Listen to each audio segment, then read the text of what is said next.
Aí, irmãos, né, com a nossa série de mensagens que, na verdade, encerra hoje 3 mensagens com esse tema, com esse título: quem ou o que pode enganar o crente? Pode te enganar. Você gosta de ser enganado? Ninguém gosta, né? Você vai comprar uma coisa. Eu ouvi uma notícia essa semana que lá em São Paulo descobriram, olha só, irmãos, descobriram uma quadrilha que falsificava, veja bem, Ferraris e Lamborghinis. Quantos viram essa notícia? Eu fiquei a pensar, irmãos, uma Ferrari aí, a mais barata, chega aí no mínimo aí 500 mil reais, a mais em conta. Tem Ferrari de 1 milhão, 1,5 milhão, vários modelos. Vamos supor que o indivíduo seja um empresário e ele queira comprar uma Ferrari. Ele sabe que a Ferrari mais barata vale 500 mil. Aí ele encontra um grupo de pessoas vendendo por 150 mil, Tony, imagina. Ou 200 mil, ou a metade, 250 mil. Irmãos, não é para no mínimo você estranhar, sim ou não? Que tem alguma coisa errada? No mínimo é para você estranhar. Por que está 250 mil? Havia essa quadrilha que falsificava, botava lá, pintava de vermelho, botava lá o símbolo da Ferrari. Bem, foi presa, porque enganou muita gente. Existem pessoas que são enganadas até porque elas gostam de ser enganadas. Ninguém gosta de ser enganado, não foi? Não foi isso que você disseram agora há pouco? Ninguém gosta de ser enganado, mas tem gente que faz questão de ser enganada. Normalmente as pessoas que são enganadas e parece que gostam de ser, são pessoas incautas, são pessoas que não vigiam, são pessoas que não observam a vida, não percebem se há malícia na pessoa ou não. Em relação à fé, também é assim, irmãos.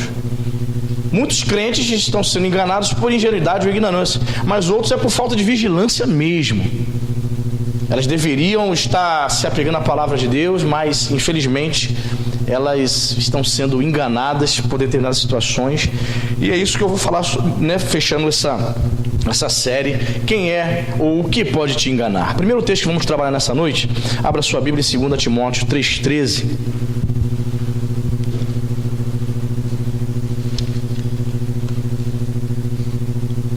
Segunda epístola de Paulo a Timóteo. Quem ou o que pode enganar o crente?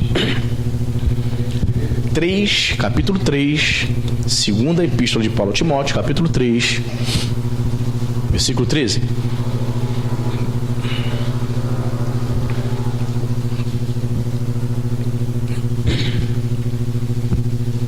Se você achou, diga amém. Diz a palavra: mas os homens, repita comigo, perversos e impostores, irão de mal a pior, enganando e sendo enganados. Quem é que pode enganar o crente? Perversos e impostores. A palavra perverso significa isso mesmo, maligno, lá no termo grego, poneroi. Significa malignos, homens maus. E impostores, a palavra usada para traduzir impostores, é uma palavra chamada goés, que só aparece em todo o Novo Testamento, só aparece aqui nessa passagem. Para você ter uma ideia, o Novo Testamento grego possui mais de 5.000 verbetes.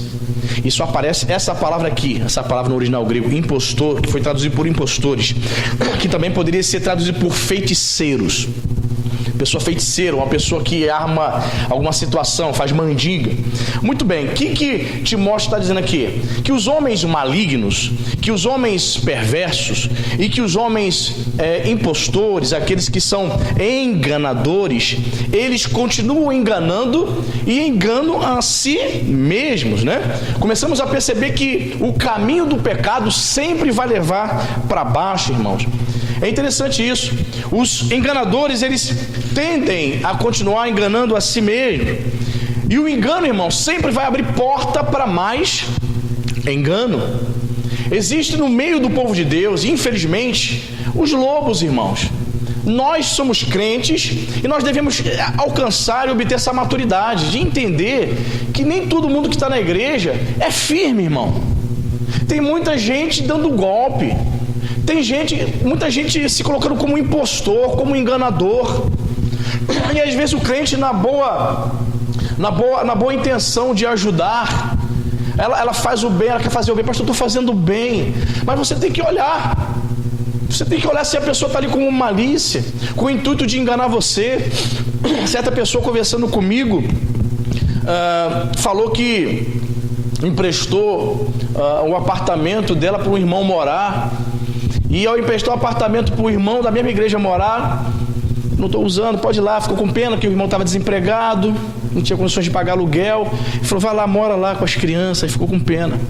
Ele falou assim, você só vai ter que fazer bico quando você começar a trabalhar, se você vai ter que apenas pagar o condomínio. O apartamento valia assim, de aluguel, R$1.200, o condomínio uns R$500. Então ele ficou lá pagando o condomínio e tal. E esse irmão contava para todo mundo, espalhava para todo mundo, tipo assim, eu pago o aluguel ao fulano. Não era aluguel que ele pagava. Aí você fala assim, mas pastor, na cabeça desse irmão, R$500 era quase como um aluguel, né? Mas não era, irmãos. O aluguel do imóvel era R$1.200. E ele morava lá, pagando apenas o condomínio. Ele espalhou uma mentira, dizendo para todo mundo que pagava aluguel. E brigou com esse irmão, saiu da igreja. E no dia que foi entregar a chave, falou, toma aqui a chave do apartamento. E eu perguntei ao irmão, ele te agradeceu pelo tempo? Ficou 3 anos, parece, morando. Ficou lá, morando na sua casa? Ele, não. Pessoas com malícia, são enganadores, estão ali para ludibriar você. E se é um irmão novo na fé? Eu fiquei pensando, você está acompanhando aí, né, irmãos? Essa tragédia que aconteceu aí, do pastor Anderson do Carmo, lá o esposo da Flor de Lis, foi assassinado. Você está acompanhando, o Brasil está acompanhando, né? Tudo está indicando que foi ela realmente a mandante. Como é que o senhor sabe? Eu estou acompanhando o caso também, né? O Ministério Público, a polícia aqui do Rio já pediu para que o STF tire o foro privilegiado dela. Para que pediu, irmão? Para dar voz de prisão, né? Ela é deputada, então ela com foro privilegiado você não pode prendê-la. Então tem que tirar o foro para prender ela. Então tudo indica que seja ela. Irmãos, eu fico a pensar quantas pessoas que estavam começando a caminhar na fé lá na igreja dela, ao ver uma tragédia dessa, o que aconteceu com essas pessoas? Como estão essas pessoas? Enganadores, impostores. E Paulo está nos ensinando que eles enganam. Eles irão de mal a pior, irmãos. O que eu começo a entender aqui? Existem pessoas que você vai falar anos na igreja e elas não vão mudar.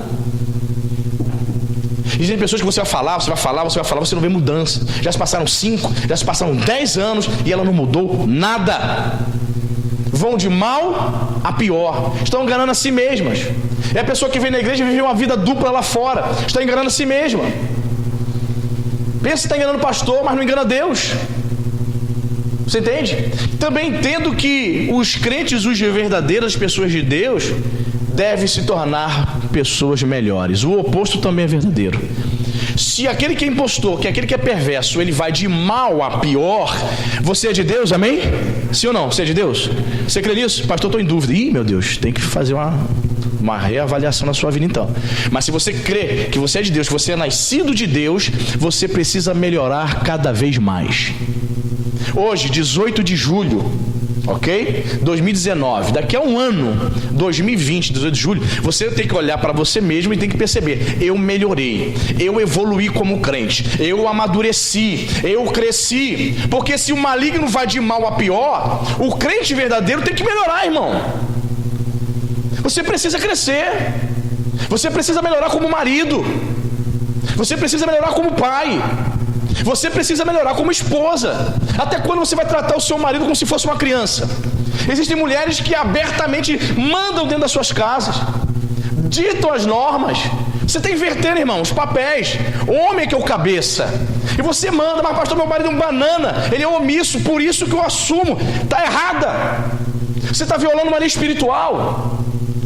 Você está assumindo o seu lar. É ele, senta com ele, faz gabinete para dizer para ele que tem que assumir o lar, porque Deus o escolheu como cabeça, ainda que ele seja boca aberta, mole, mas ele precisa assumir o papel pelo qual Deus chamou ele.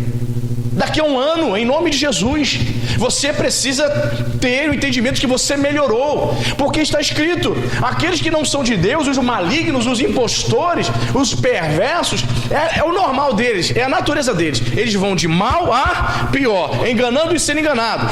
E os crentes, para onde vão? Para onde vão os crentes? Eu creio em nome de Jesus, irmão, que eu e você, nós precisamos avançar, precisamos amadurecer, precisamos nos tornar pessoas melhores, amém, irmão? Pessoas melhores na sociedade, fazer o bem. Os crentes não têm hábito de fazer o bem. Haja visto eu ter pedido aqui na campanha do agasalho, traga o agasalho, só uma pessoa trouxe. Nós não temos o hábito. Até quando o nosso cristianismo ficará na teoria? Até quando? Até quando vamos pensar apenas no nosso umbigo, somente nas nossas coisas? Até quando, irmão? Já falei aqui, repito, quando você pensa, cuida das coisas de Deus, Deus cuida das suas coisas. Não inverta, não seja ingênuo, não inverta as coisas, não coloca a carroça na frente dos burros.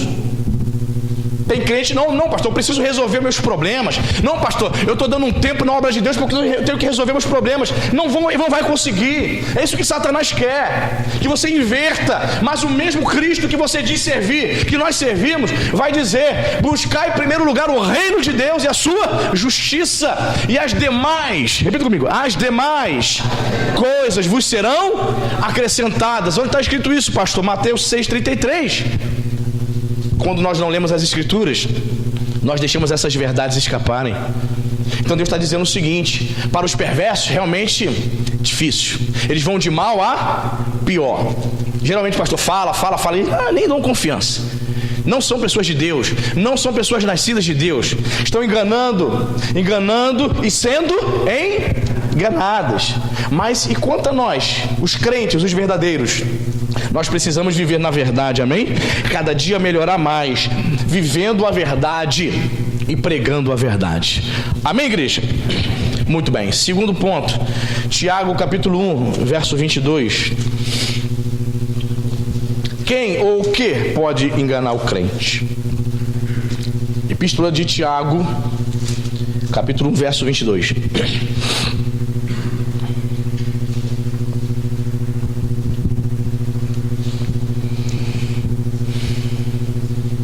Você achou? Olha só a palavra de Deus para mim e para você. Tornai-vos, pois, repita comigo, praticantes da palavra, e não somente ouvintes, enganando-vos a vós mesmos. Ó, amém? Você me acompanhou comigo aí? Vou repetir? Tornai-vos, pois, praticantes da palavra e não somente ouvintes, porque quem faz isso está fazendo o quê? Enganando-vos a vós mesmos. Quando você ouve a palavra e não pratica, você não está enganando a mim, está enganando a você mesmo, nem a Deus. Você não consegue enganar a Deus? Gente, eu já estou com calor. Permita-me. Se você sente calor, pastor, Quando eu ouço a palavra, não a pratico, eu não estou enganando o pastor Anderson, eu não estou enganando o irmãozinho da minha direita nem da minha esquerda, e não estou enganando a Deus, eu engano a mim mesmo. Então anotei algumas coisas aqui. Então aprenda o quê? Não é suficiente simplesmente conhecer as Escrituras. O conhecimento por si só é inútil. Tem muita gente com anel de doutor em teologia que não tem temor nenhum a Deus. Lembro que o falecido Chico Anísio, humorista, era um camarada, um indivíduo que conhecia a Bíblia. Lembro que era adolescente, eu via a escolinha do professor Raimundo e fazia muitas perguntas bíblicas, ele explicava. E de fato, Chico Anísio era um cara culto, né? Não era pelo fato de ele ser humorista que ele não era culto, era um camarada extremamente culto. Outro artista também que conhece as Escrituras, como pouco também, extremamente culto, mas não pratica a palavra, então o conhecimento é inútil, é o Jô Soares, né? Você sabe que o Jô Soares é um cara poliglota, fala 5 idiomas, fala inglês, fala francês, fala alemão, fala espanhol, né? É um cara extremamente inteligente, conhece as Escrituras, mas não pratica. No nosso meio também, quantas pessoas conhecem a palavra de Deus, mas não praticam? Então só o conhecimento, só a teoria é inútil, querido. Na verdade, a teoria precisa nos levar para a prática, amém, queridos? O conhecimento, a teoria, a parte teórica, tem que me levar para a prática. Senão não adianta, irmão. Não adianta conhecer, pastor, já li a Bíblia toda, mas e aí, pratica quantos % da Bíblia? Conhecemos as Escrituras, mas e aí? O amor ao próximo, a misericórdia.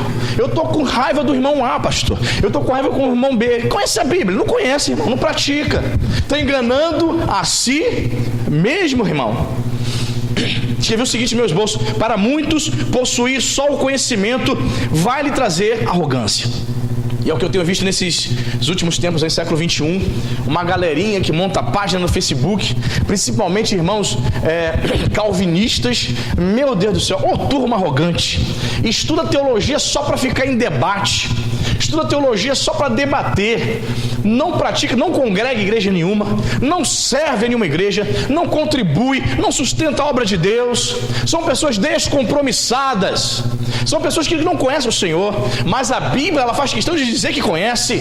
Para quê? Só para debater. Ou seja, torna-se uma pessoa extremamente arrogante.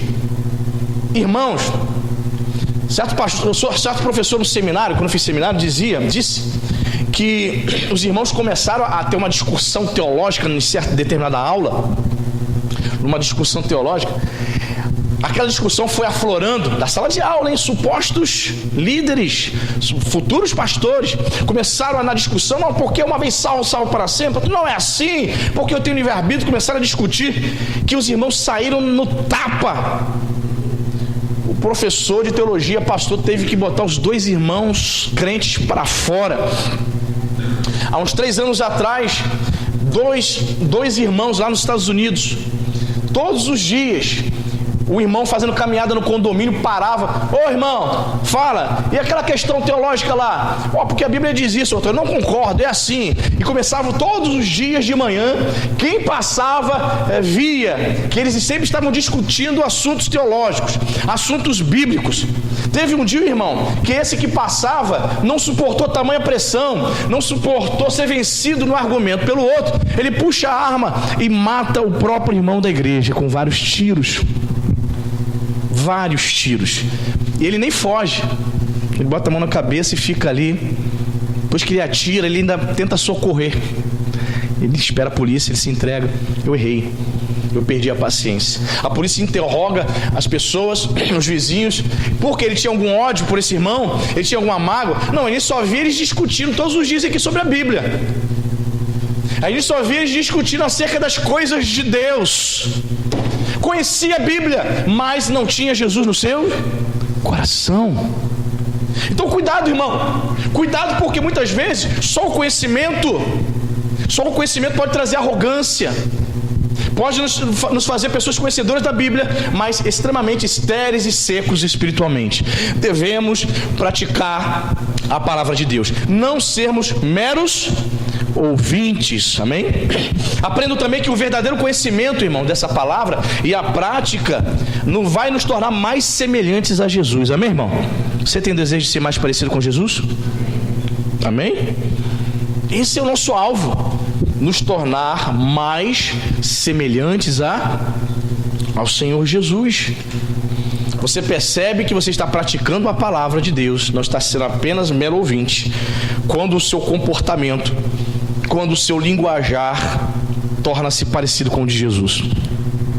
Quando alguém te faz muito mal e você consegue liberar perdão, aí você começa a perceber que essa palavra aqui não está sendo apenas teoria, está sendo uma verdade na sua vida, amém?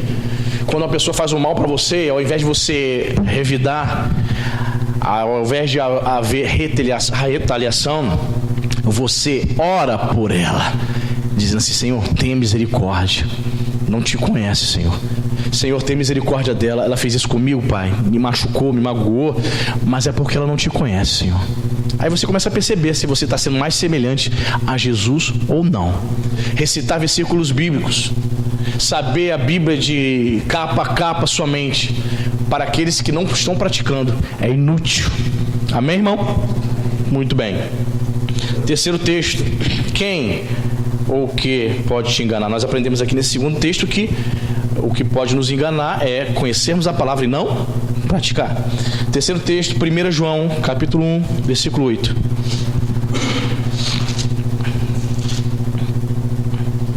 Primeira epístola de João, lá no finalzinho da sua Bíblia, primeira epístola de João, capítulo 1, verso 8. Quem ou o que pode te enganar? Está aqui, ó.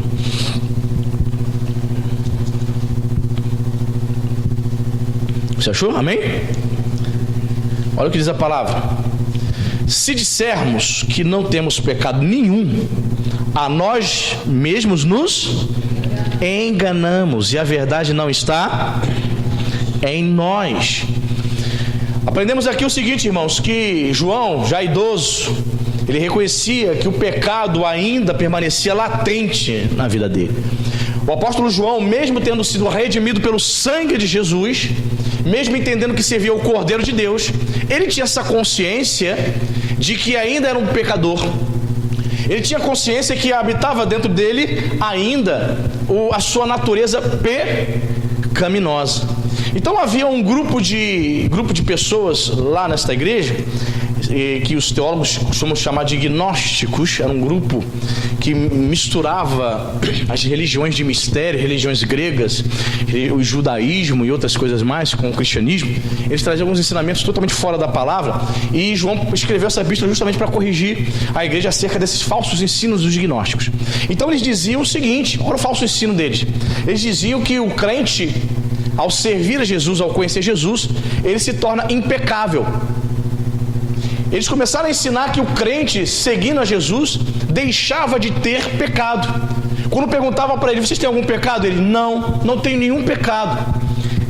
Qual é a diferença, pastor? Muita. Nós crentes entendemos pelas escrituras que nós somos pecadores, porém redimidos, mas ainda possuímos a nossa natureza pecaminosa. Ainda existem desejos, paixões que todos os dias, quer você tenha 20, 30, 40 anos de crente, todos os dias você tem que fazer morrer a sua natureza pecaminosa. Amém? Todo dia, irmão, não importa quem você seja, todo dia. Eu estava orando agora antes de vir para cá com a minha família, com as crianças, com a Cintia. Aí teve um momento que eu orei assim: Senhor, em nome de Jesus, mortifica a nossa natureza, governa, Senhor, a nossa vida. Aí ela perguntou: pai, o que significa isso, mortificar? Eu falei: mortificar é o mesmo que fazer morrer a natureza pecaminosa, as nossas vontades. As nossas vontades geralmente são carnais, são egoístas, e elas contrariam a vontade de Deus. É isso que João está nos ensinando. Outra coisa que eu aprendo aqui também, pode também se referir àquela pessoa que está na igreja e que ela é uma pecadora inveterada e ela tenta justificar os seus erros. Ela é pecadora, ela faz um monte de coisa errada, ela bebe, usa drogas, trai a mulher, espanca a esposa dentro de casa, espanca os filhos, xinga palavrão, dá a volta nos outros, faz gato, rouba o patrão, rouba a empresa, vive cheio de cambalacho, compra natura, não paga, compra irmão da padaria lá, bota lá na conta do Abreu, se não pagar também nem eu, ele dá a volta em todo mundo. Aí ele vem para a igreja, dá dízimo certinho, irmão, fiel. Não falha um mês, dia 10 ele recebe, dá dízimo certinho. O pastor nem sabe dos cambalachos lá fora. Aí chega aqui na igreja, quer trabalhar, se envolve, vive participando de festas pagãs, vai pra festa julina com o filho, tira foto, posta no Face, festa julina, viva São João, viva! Aí ela diz que serve a Jesus, toda errada, no pecado, mas aí ela tenta justificar. Quando o pastor prega para ela, fala: não tem nada a ver, pastor. Irmão, sabe onde está escrito esse versículo? Não tem nada a ver? Bíblia do Capeta, capítulo 1, versículo 3. Está lá, tu abre assim: tem nada a ver, pastor, tem nada a ver. Ela tenta justificar, ou ela fala isso para o marido, para o filho, até mesmo pastor, ou ela justifica com sua própria mente: não, eu dou meu dízimo aqui, eu venho na igreja certinho, toda quinta e domingo, culto de oração eu fujo, mas domingo eu estou aqui presente, aleluia.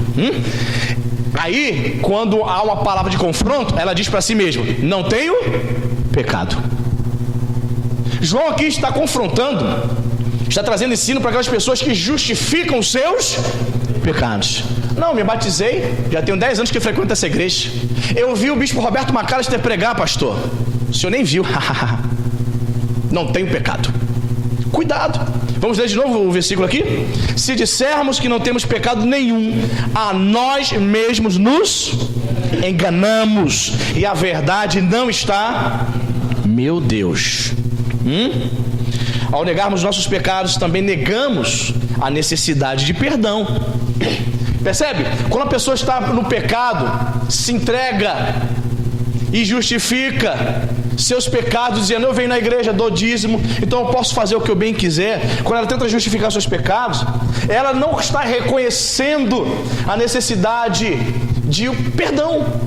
Quando ela diz: eu não tenho pecado, ela também está dizendo: eu não tenho necessidade de um Salvador.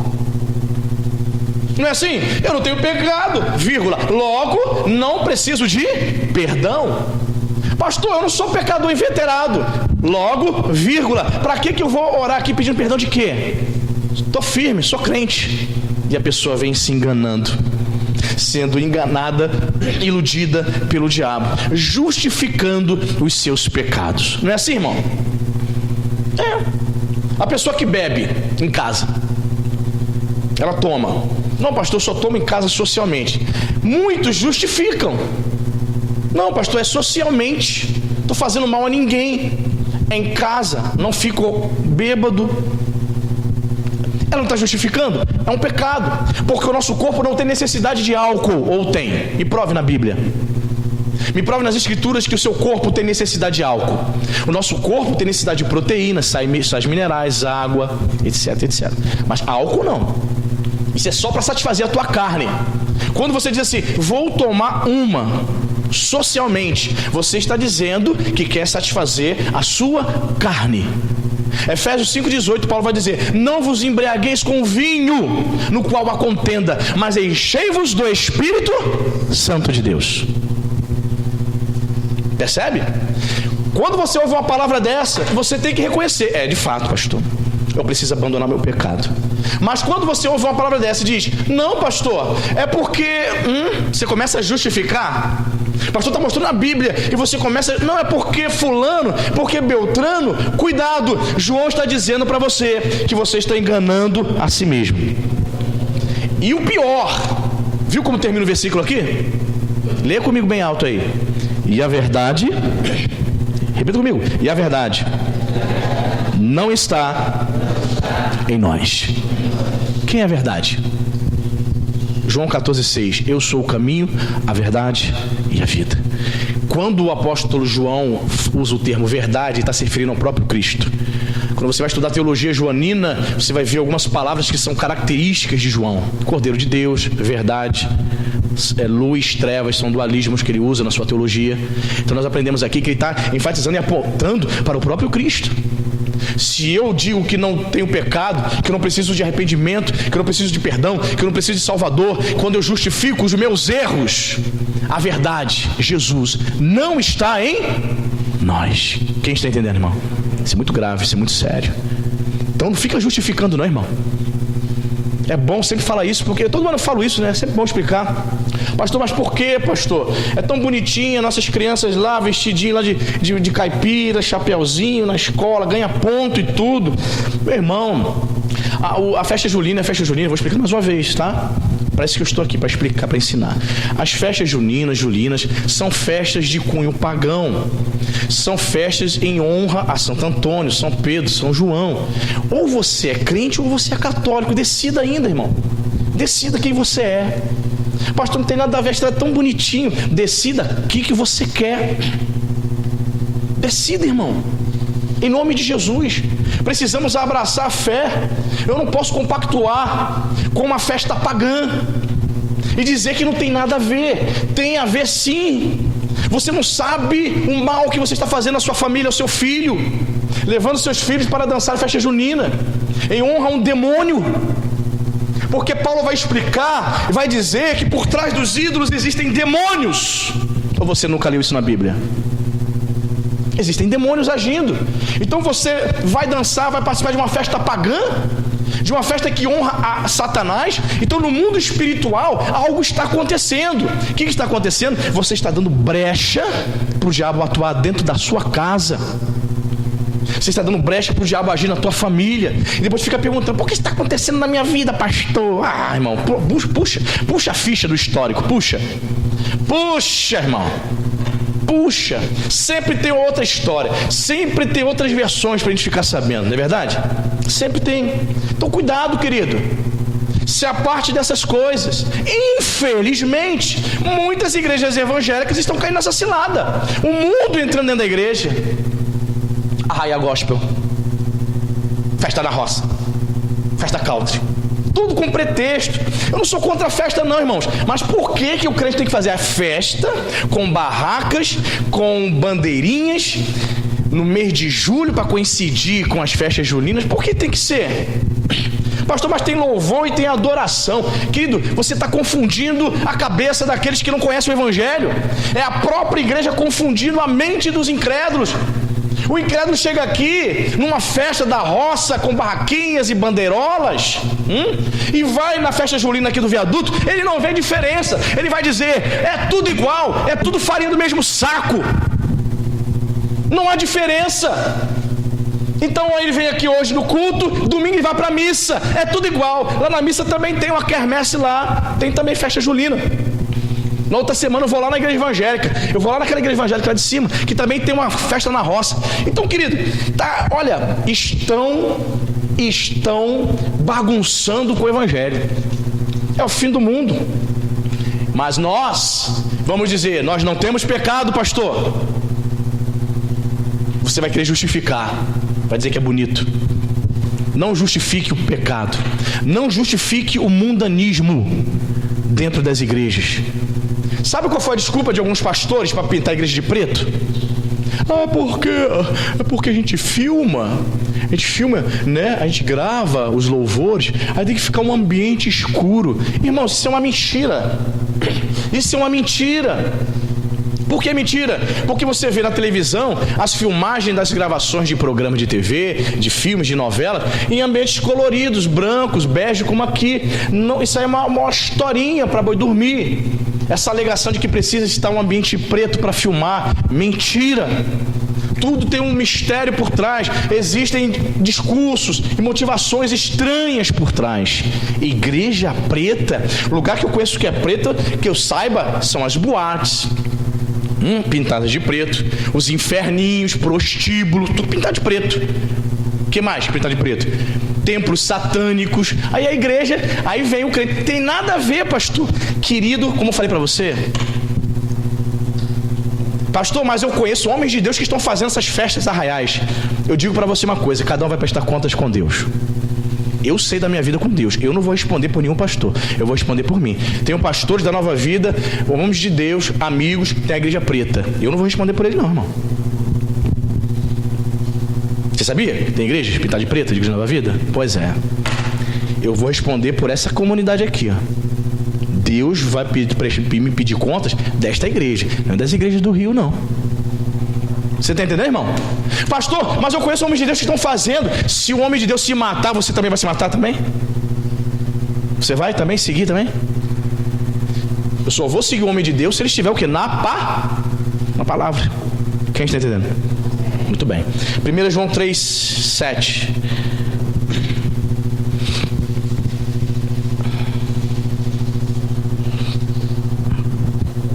1 João 3:7-8. Olha só.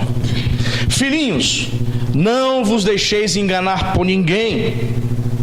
Aquele que pratica a justiça é justo, assim como ele, Cristo, né, é justo. Olha só o que João vai dizer: aquele que pratica o pecado procede do diabo, porque o diabo vive pecando desde o princípio. Para isto se manifestou o Filho de Deus, para destruir as obras do diabo. Então no verso 7 diz aqui, ó, não vos deixeis enganar por ninguém. Por que está falando isso? Porque havia um grupo de pessoas ensinando lá na igreja onde João pastoreava que poderia as pessoas viver no pecado e isso não dava em nada. No final das contas você iria para o céu. Não tem assim? Tem pessoas que falam, não tem nada a ver fazer isso aqui. Deus é bom. Deus é um Deus de graça. Deus é um Deus de misericórdia. Pastor, eu quero ser um crente, pastor. Eu quero viver até o fim da minha vida. Eu quero ser aquele crente que não lê Bíblia. Sim, eu tenho fé que eu vou para o céu sem ler Bíblia. Pastor, eu tenho fé que eu vou conseguir, no momento que a trombeta tocar, no arrebatamento da igreja, quando eu ouvir a trombeta, pastor, eu tenho fé em Deus que eu vou subir sem ter comunhão com Jesus. Você está enganado, né, irmão? Eu tenho fé. Porque quando a gente fala de pecado, ele está falando aqui, ó, verso 8, né? Aquele que pratica o pecado procede do diabo. Quando a gente fala de pecado, a gente acha que é só o quê? Impureza sexual. Estou pecando, estou com amante. Não é só isso não, irmão.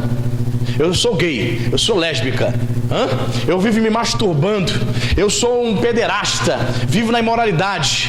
É só isso? É só isso quando ele fala sobre pecado? Não. O simples fato de você negligenciar as escrituras, a leitura da palavra, você está em pecado. Irmão. O simples fato de você negligenciar a comunhão com o Senhor, a comunhão com Jesus, com o Espírito Santo, através da oração, você é um crente que ignora a oração, você não ora, você está em pecado. E veja o que ele está dizendo aqui: aquele que pratica o pecado procede do diabo. Aquele que vive na prática contínua é pecador inveterado. Ele está ouvindo a mensagem, mas não muda. É sobre essas pessoas que ele está falando. Ele está falando sobre você que errou e na mesma hora você, poxa, Espírito Santo, eu errei, me perdoa. Senhor, eu falei algo errado ali, falei uma palavra que eu não deveria ter falado com aquele irmão Jesus. Você fica contrito enquanto você não pedir perdão. Enquanto você não pedir perdão ao Senhor e a pessoa, você não sossega. Você é assim? Quem é de Deus é assim. Enquanto você não se reconciliar, enquanto você não consertar, meu Deus, eu falei um negócio, você não fica em paz. Sabe por que você não fica em paz? Porque o Espírito Santo te incomodando para você se acertar. Não é dessas pessoas que João está falando. Ele está falando daquelas pessoas que pecam na ser vergonhice, estão dentro da igreja. Ela não está em pecado de imoralidade sexual. Não. Ela simplesmente ignora Jesus na vida dela. Ela despreza o Espírito Santo. Ela não busca Deus em oração. Ela despreza as Escrituras. Esta pessoa procede do diabo. Pastor, não sabia, mas agora está sabendo. Então João está dizendo: ninguém vos engane. Quem é que está te enganando? Quem é que está dizendo para você que você pode ir para o céu sem ter comunhão com o Espírito Santo, sem ter comunhão com Jesus? Irmãos, quem está no óleo, vou dizer aqui para você, não se sinta ofendido, mas se sinta despertado por Deus. Isso é porque Jesus te ama. Quem está no óleo, o pastor não precisa nem ficar falando, vem de manhã, vem terça orar, vem quinta-feira. O pastor não precisa ficar falando não, irmão. Não leva mal não. Quem está na unção, quem está com comunhão com o Espírito Santo, precisa o pastor falar. Sabe por que o pastor não precisa falar com ela? Porque o Espírito que habita nela fala: vá para minha casa agora, e ela obedece. Mas aquele que está envolvido com esse mundo, o Espírito Santo fala o tempo todo para ele: vai ler minha palavra, já orou hoje, está nem aí. Você entende, irmão? Ninguém vos engane. Essa é a palavra de João. Porque aquele que pratica o pecado procede do diabo. Ou seja, esses que procedem do diabo, que vivem na prática, são aqueles que ouvem e fazem o quê? Fecha o coração, não querem obedecer. 2019, daqui a um ano eu vou observar a vida dela, mesma coisa, mudou nada. E não é isso que Deus quer para a tua vida, irmão. Não é isso que Deus quer para a tua vida. Deus quer que você seja uma pessoa cheia do Espírito Santo. Deus quer que você floresça, que você dê muito fruto. Deus quer que você abençoe outras famílias.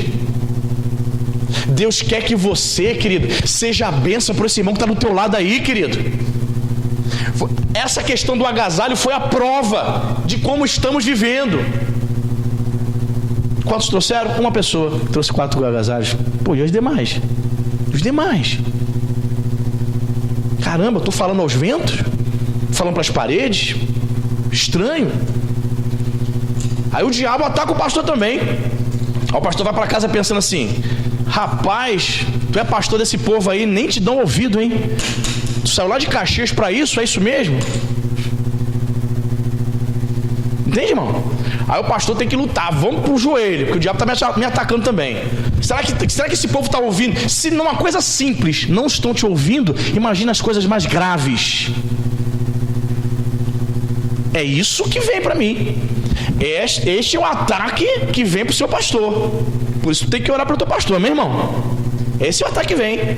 Se não estão te ouvindo em coisa simples, que é pegar uma manta velha para doar, um casaco velho, será que nas outras coisas estão te dando ouvido, pastor Anderson? Será que terá valido a pena gastar 10 anos da sua vida falando para as paredes em Araruama? Essa é a seta do diabo, mas eu sei que ele é mentiroso, amém, irmão? Eu sei que vale a pena, sempre vai valer a pena pregar a palavra de Deus, amém? Ainda que um só dê ouvidos. Ainda que um só dê ouvidos. Amém, irmão? E para a gente fechar essa série, Hebreus 3:13. Olha só.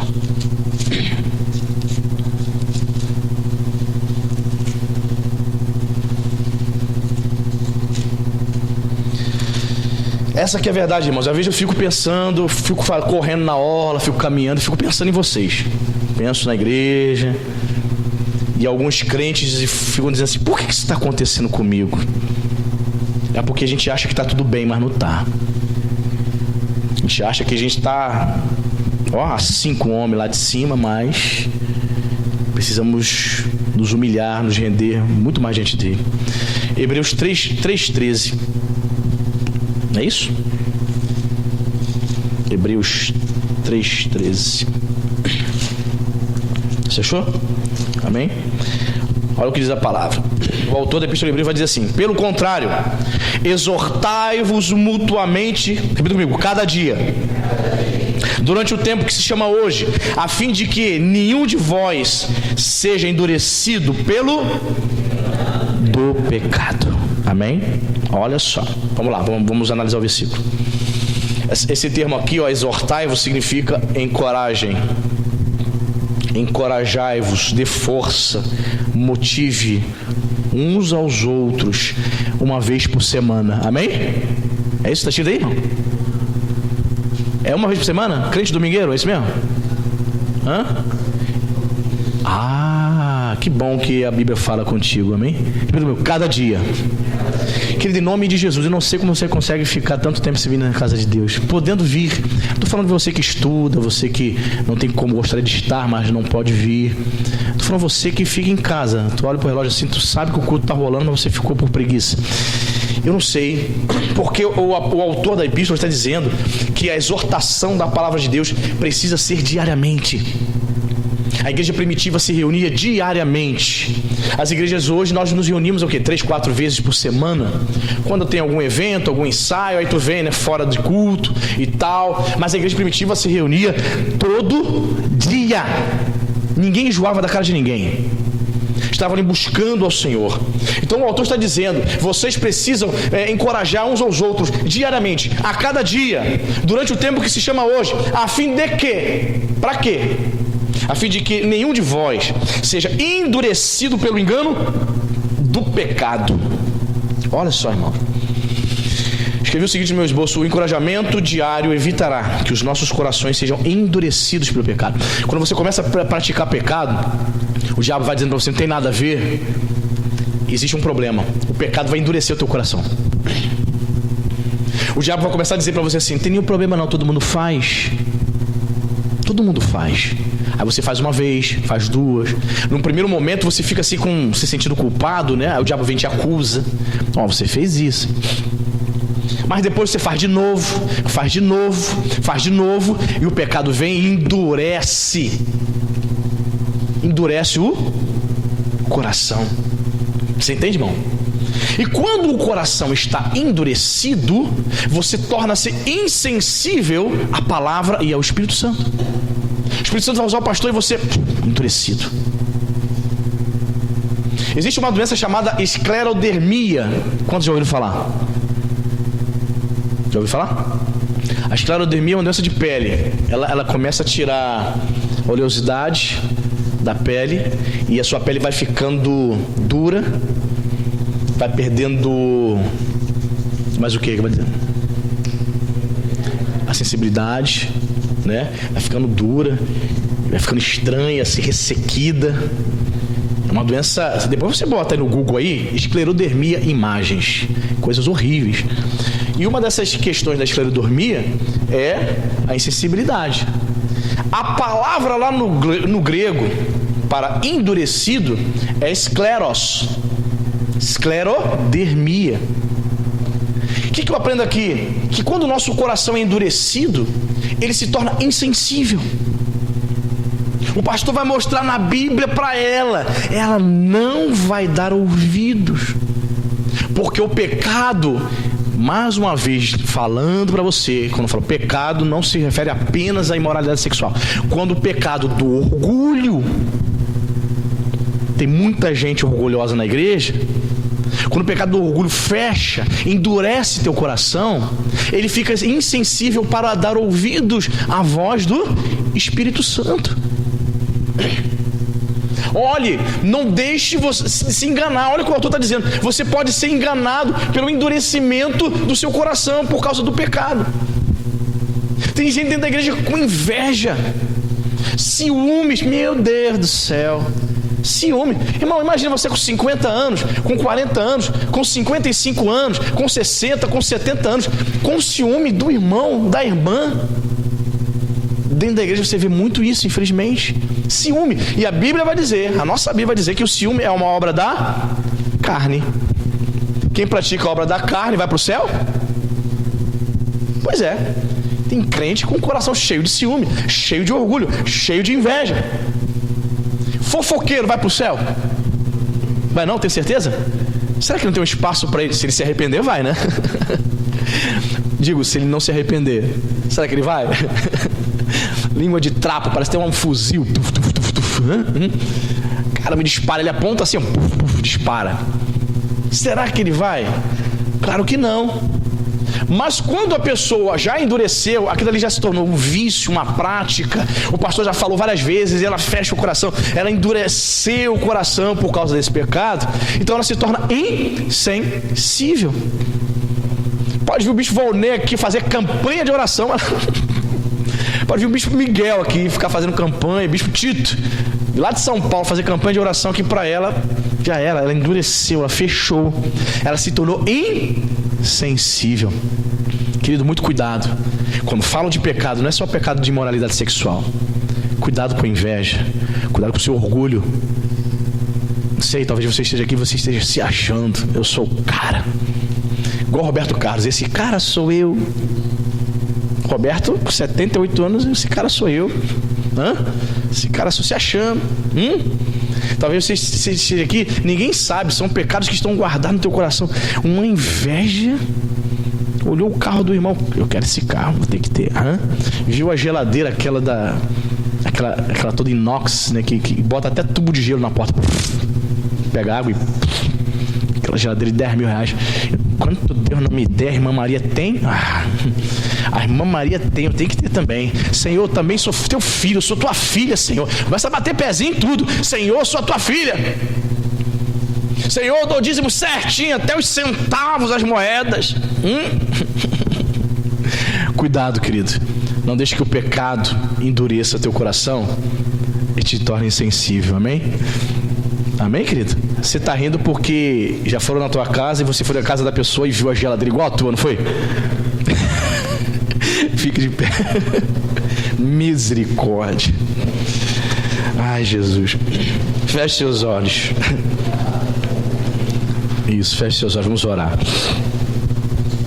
Senhor Deus e Pai, em nome de Jesus, Senhor, nós não queremos estar dentro da igreja, Pai, enganados. Teu servo Paulo, teu servo João muito nos alertou, dizendo que ninguém viesse a nos enganar. Muitas vezes nós nos enganamos porque ouvimos a tua palavra e não praticamos. Muitas são as vezes, Senhor, que nós ouvimos, a gente vem à igreja, a gente ouve, e quando a palavra é confrontada, a gente está ouvindo o pastor falar e a gente no pensamento diz, mas eu não tem nada a ver isso que eu estou fazendo, o pastor está falando isso, não tem nada a ver. Procuramos justificar os nossos pecados. Querido, a Bíblia diz que nós devemos confessar os nossos pecados, porque Ele é justo e fiel para nos perdoar. Graças a Deus, eu e você servimos um Deus misericordioso. Muitas vezes nós deixamos o pecado entrar no nosso coração, a avareza, o orgulho, a inveja, o ciúme dentro da casa de Deus, e deixamos que ele torne o nosso coração insensível, ele fica endurecido. Talvez você esteja aqui, querido, com o coração endurecido. Quantas são as mensagens que você não aceita mais? Você me ouve por respeito, porque a tua vontade era ir embora. Mas você não está fazendo isso comigo, não. Você está fazendo isso com o próprio Deus. Você está fazendo isso com você mesmo. É tempo de você pedir perdão a Deus. Que esses poucos minutos aqui, nessa oração final, você possa dizer para o teu Deus: Senhor, tem misericórdia de mim. Perdoa, Senhor, todos os meus pecados. Perdoa, Senhor, se eu fechei o coração para Ti. Perdoa se eu endureci o meu coração. Eu não quero ser enganado. Eu não quero ser enganado justificando os meus pecados.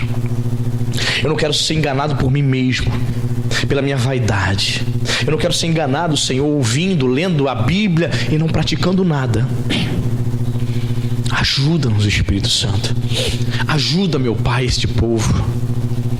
Senhor, ajuda os teus filhos. Ajuda, meu Pai, esse teu filho, essa tua filha a vencer os vícios. A vencer, Senhor, o vício do cigarro. Ajuda essa pessoa a vencer essa maldita bebida. Senhor, quando ela voltar para casa, em nome de Jesus, que ela sinta nojo desse cigarro, que ela não consiga tragar nunca mais um cigarro. Senhor, que este homem, quando ele tomar o próximo gole, a próxima cerveja, que ele vomite, que ele não suporte mais, que ele seja limpo, que ele seja liberto. Senhor, não sei se alguém aqui usa droga, Senhor. Quando esse jovem for enrolar o próximo cigarro de maconha, que ele venha passar mal, ele não consiga. Em nome de Jesus, que ele venha ter nojo, que ele receba a libertação hoje. Que ele receba hoje a libertação dessa cocaína, desse crack, em nome de Jesus. Dessa cachaça maldita. Que hoje, meu Pai, em nome de Jesus Cristo, que essa palavra, meu Pai, seja libertadora. Que hoje pessoas sejam livres aqui, Pai, da inveja, desse orgulho, Pai, que acompanha este homem, que acompanha esta mulher. Senhor, em nome de Jesus Cristo, liberta pessoas aqui de sentimentos perversos, desse sentimento maligno de ciúme. Tem ciúme de tudo, tem ciúme de todos. Ninguém pode chegar perto do pastor, ninguém pode chegar perto do irmão, ninguém pode chegar perto do diácono. Ele quer exclusividade, ninguém pode se aproximar. Querido, lança fora agora todo ciúme, lança fora a inveja. Você fica invejando o cargo do irmão, você fica invejando aquilo que a irmã faz. Ao invés de buscar a Deus para se lançar, você fica invejando. Eu queria estar ali, eu queria fazer isso, pastor, mas você não paga o preço. É tempo de você dizer: Senhor, perdoa o meu orgulho, perdoe o meu egoísmo, perdoe, Senhor, os meus ciúmes, a minha inveja. Se você confessar, querido, não é confessar para o pastor, não é confessar para o padre, mas confessar para Deus. Ele é justo e fiel. Se houver sinceridade, o Senhor, o Espírito Santo vai contemplar o teu coração e verá se tem sinceridade. Se fato de verdade houver sinceridade, você sai daqui nessa noite perdoado por esse Jesus maravilhoso. Porque o sangue que Ele derramou na cruz do Calvário é para nos libertar de todo pecado. João mesmo disse: Ele veio para destruir as obras do diabo. Talvez o inimigo tenha construído fortalezas, tenha atingido você e sua família com essas obras. Mas hoje é a noite dele destruir todas essas obras em nome de Jesus, para que você possa manifestar as obras de Deus na tua vida, em nome de Jesus. Pai, muito obrigado, Espírito Santo. Obrigado pela tua palavra, porque ela traz libertação, traz cura, nos traz para a verdade e nos livra do engano. Abençoe esta igreja, abençoe cada um dos meus irmãos. Leva-nos em paz debaixo das suas asas, em nome de Jesus. Que você possa dizer amém. Diga graças a Deus. Amém. Deus abençoe a sua vida.